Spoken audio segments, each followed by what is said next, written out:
بسم الله الرحمن الرحیم. میرم سراغ تفسیر فال شما دوستان عزیزم. خب عزیزان دلی که حسن یا حسین نام هستن، باید بهتون بگم که امسال 100% رسیدن به کیس عاطفیتون براتون هست.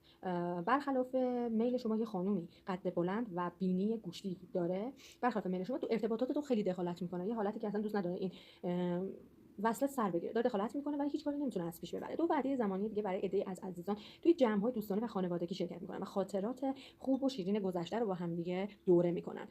برای عده‌ای از عزیزان مادرشون خیلی دعاگوشون هستش که این دعاها انشالله امسال چراغ راهشون میشه و اتفاقات خوبی رو براشون رقم میزنه.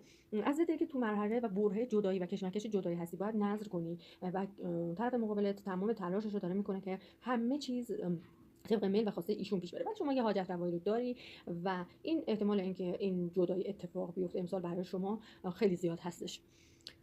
و عده‌ای از عزیزان که حمید نام، سمیه نام هستن یا سه حوله تو اسمشون دارن، از لحاظ کاری امسال سال خیلی خوب و عالی برای این عزیزان و دوستان هستش.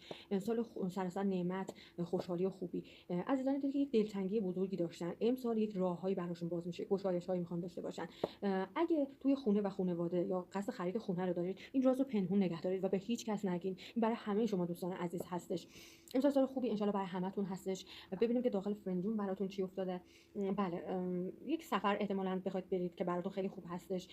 دوباره اومده که راز دلتون رو به کسی نگید روی مسائل مالیتون مخصوصا، و گشایش هایی از همه لحاظ تو زندگیتون هست. عزیزان دلی که قصد طلاق و جدایی دارن، امسال 100% براشون این اتفاق میفته. پس از کشمکش های طولانی و زیادی که بین خودشون و کیس عاطفیشون بخواد اتفاق بیفته براشون هست. سنگینی توی زندگی اکثریتتون دیده میشه که باید صدقه بدید و رفع این سنگینی ها رو داشته باشید. مرسی که همراه هم بودید. برای درخواست فالو شخصی میتونید داخل دایره پیام بدید. من در خدمت شما عزیزان دلم هستم.